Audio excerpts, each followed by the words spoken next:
if you drink a 12-ounce malt, this is how much sugar you're drinking.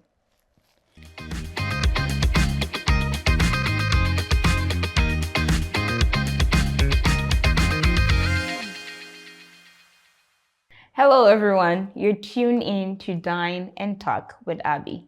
I am your host, Abigail Boatima. Thank you for joining us for today's episode. Today we're going to talk briefly about sugar-sweetened beverages. There's been a whole lot that has been said over the years. I know. I'm going to be that bad guy and we're going to tackle this together, okay? So by the end of today's episode, you're going to be the judge for it as well. You're going to think, is it okay for me to drink it? Or what are some other alternatives that can be better for my health? So to put it simply, sugar-sweetened beverages are beverages that have added sugars. So these are sugars that are not naturally occurring.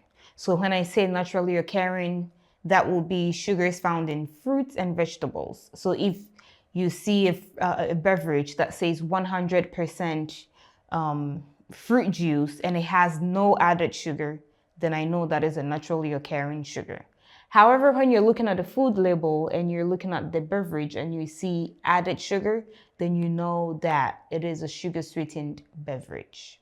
Some of the ingredients that you can see on the list can be high fructose corn syrup or anything around that line, fructose syrup or sucrose. That means they have enhanced it. They have added a little bit of sugar in there.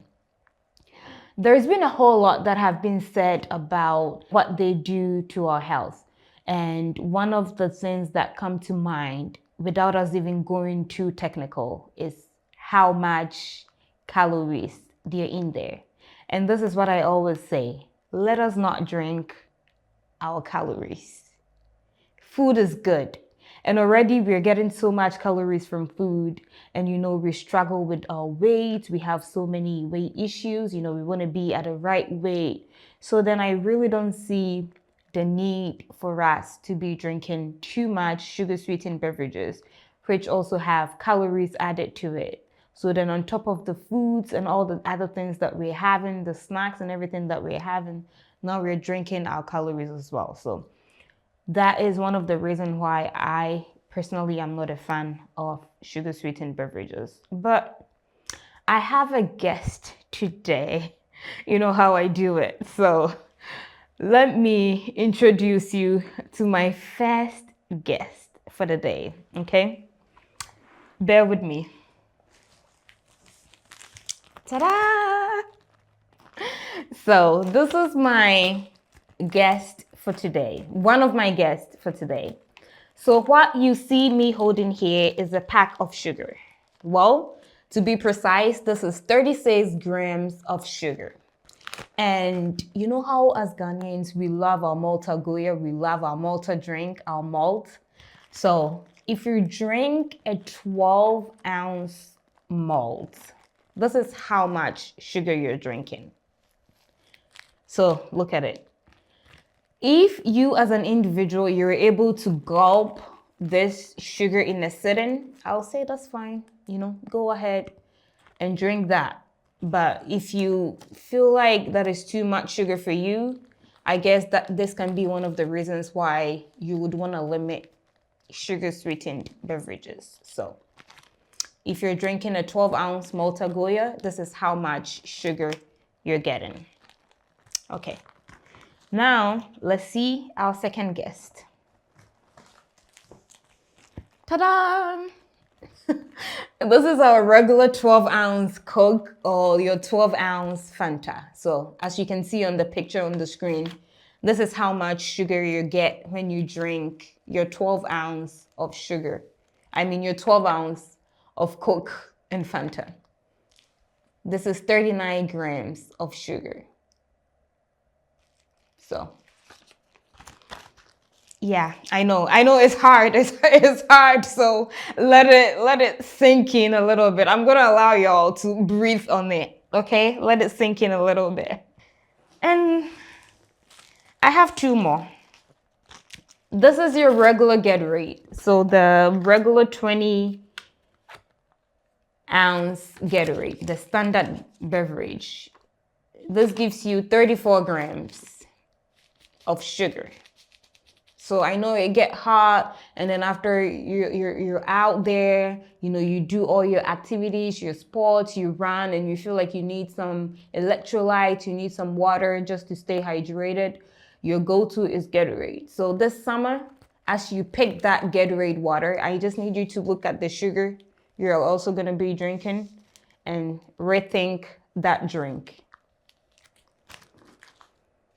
And then the last is also one of a fun favorite. So this is also one of my favorite drinks, Snapple, the 16-ounce Snapple. And if you take the apple juice flavor or any of the other flavors, you get about 47 grams of sugar. So for the win is our Snapple here right there. Let's give it up for our guest.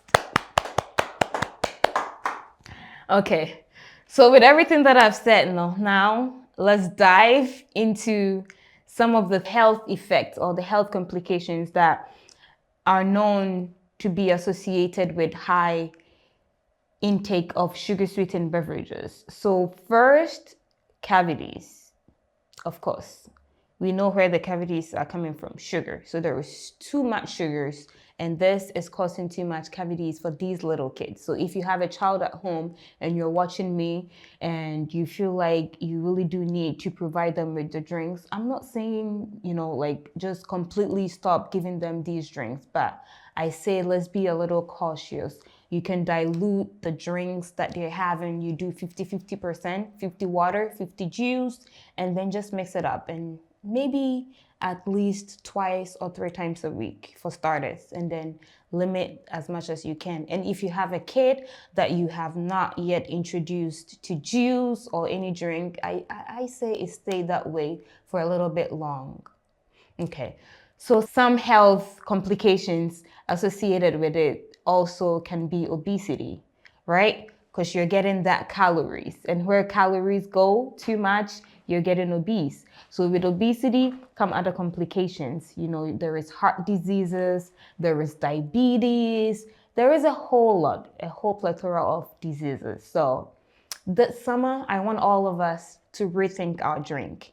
We just studied about water. Water, best hydration, 0 calories. So yes, rethink your drink this summer. If you need something for flavor, you can put fruits in your water just to add that sweetness or that flavor for you instead of picking that sugar-sweetened beverages. But overall, if you do want to enjoy your drinks, I would say keep it to a minimum 2 times a week. Yes, 2 times a week. Yeah, I'll leave it up to y'all for today. I know there's going to be a lot of pushback today, but I hope y'all let it settle in and sink in. Join me next week for another episode. Any questions, any comments, please feel free to put in the comment section for me, and I'll be more than happy to answer your questions. Hope to see you next week. Bye.